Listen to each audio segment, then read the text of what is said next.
Booyah!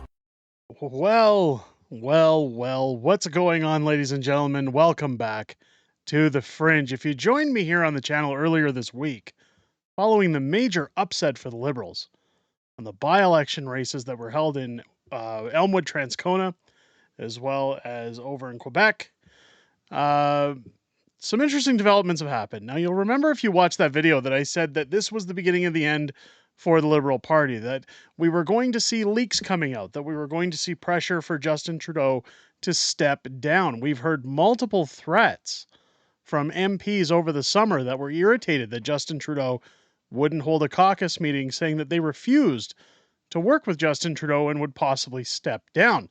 Now, I said that following those by-elections, what we're seeing here is, despite the fact that the Conservatives didn't win those seats, it was still two devastating losses to the Liberals that show that Justin Trudeau's leadership has no bounds to move forward.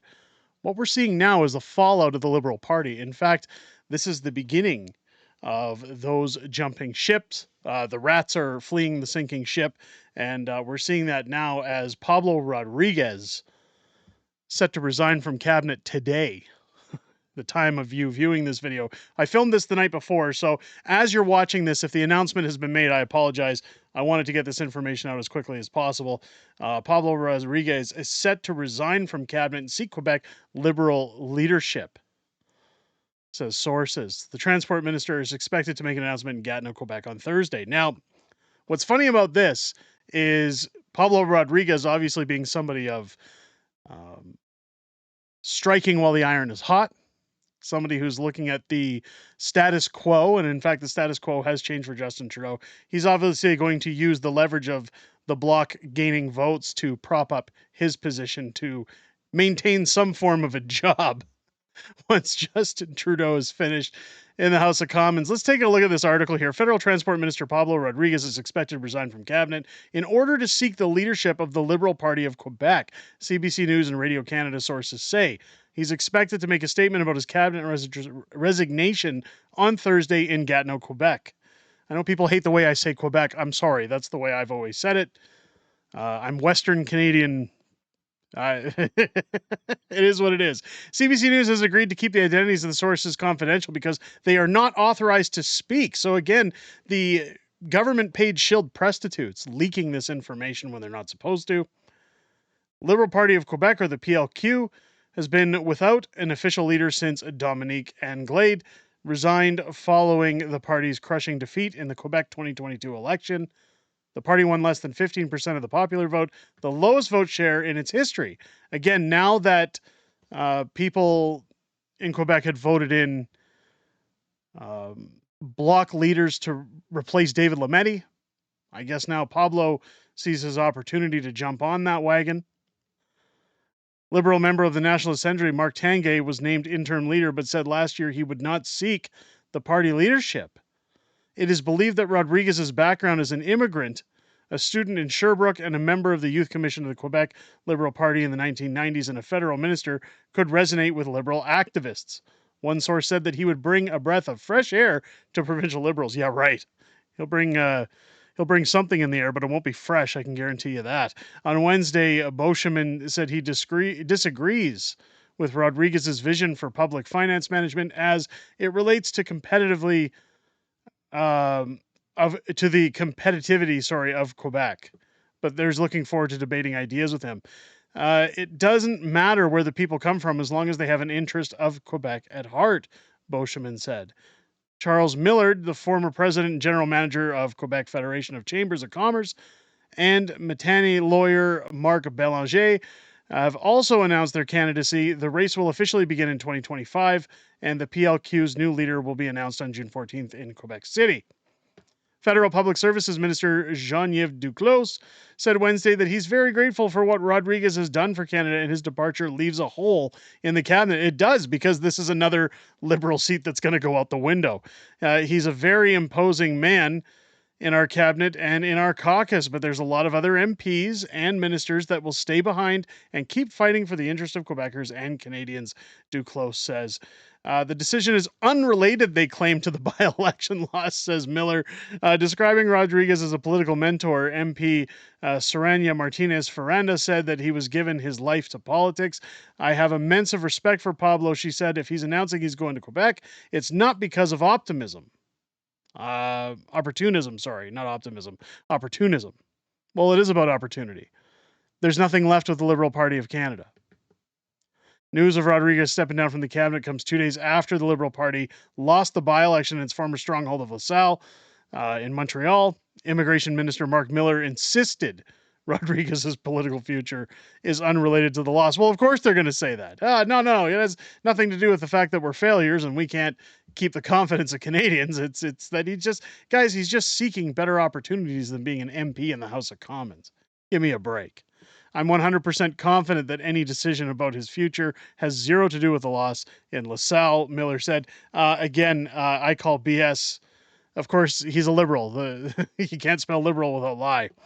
At the National Assembly, the Liberal member for Pontiac, Andre Fortin, noted on Wednesday that Rodriguez has a long list of accomplishments federally. He's somebody who brings a wealth of experience, so I can't wait to see what he has to say to party members and Quebecers, he said. He noted that it would be good to have economic candidates, to have young candidates who really portray a sense of renewal for the party. Asked about Rodriguez's interest in the PLQ, Quebec Deputy Prime Minister and Transport Minister Genevieve Guilbeault said Wednesday that it would be good to have another transport minister with a Quebec sensibility because we know we need money for our roads and public transit. There's some disengagement from the federal government in terms of financing, she said. The MNA calls Rodriguez the Quebec dream. Now, that's debatable. On the PLQ's 19 elected members, only 2 have spoken on the leadership race so far. MNA Sonia Lacoyan Olivier said that she is supporting Frederic Beauchemin, while Desiree McGraw, MNA for Notre Dame, said she would back Rodriguez even before he announced his decision. As a refugee who became a federal minister, Rodriguez embodies the Quebec dream, she said. He represents the very best of Quebec, an open, inclusive, and confident Quebec that values each citizen regardless of their background. So again, they're using the diversity, equity, inclusion lines. He's going from, frankly, a party that is actually more popular than ours right now, she said. I don't think it's opportunistic at all. I think it's actually an act of political courage. So again, it has nothing to do with the fact that the Liberals can't hold their seats. It's just that he's so generous with engaging in people that he cares about. He's leaving office. Give me a break. Clearly, this man is leaving a sinking ship.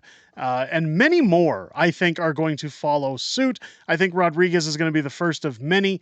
And this is a sign of the times. This is exactly what I had said I think was going to happen as soon as that by-election loss concluded. Now, it's not to say that Rodriguez had made this decision just today or just yesterday or just after this by-election loss.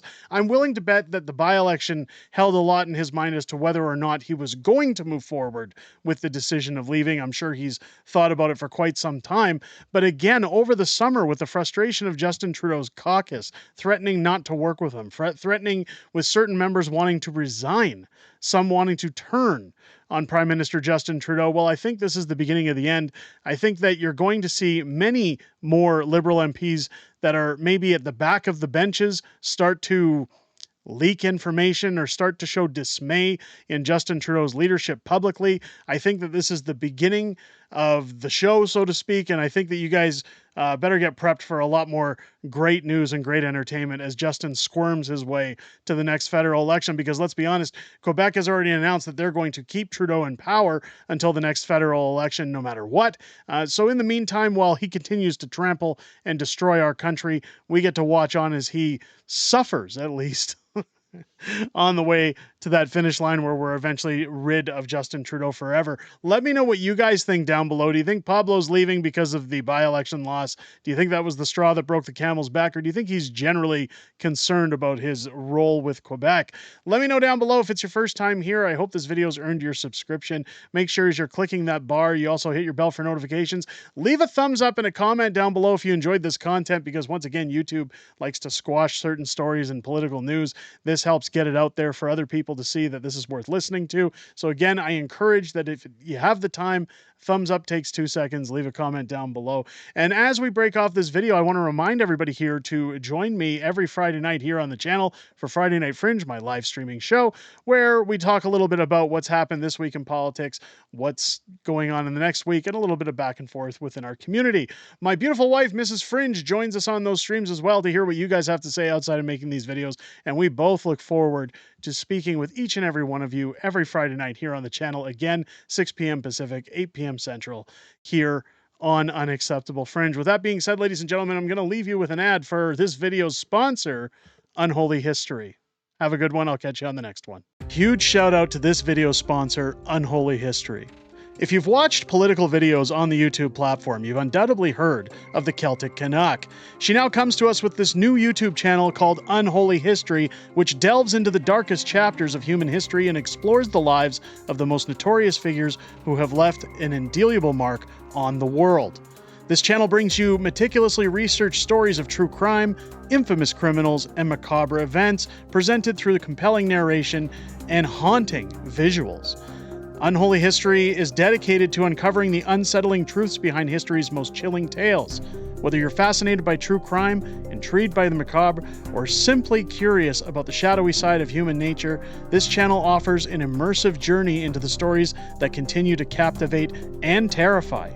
Join them as they navigate the blurred lines between good and evil, revealing the motivations, secrets, and legacies of those who defied the moral codes of their time. Unholy History is a wonderful, amazing new YouTube channel that's breaking the boundaries on true crime in a new spiritual way. Head over to there right now, look at the link below in the channel, and give Unholy History and Celtic Canuck your support right now. Again, link down in the description.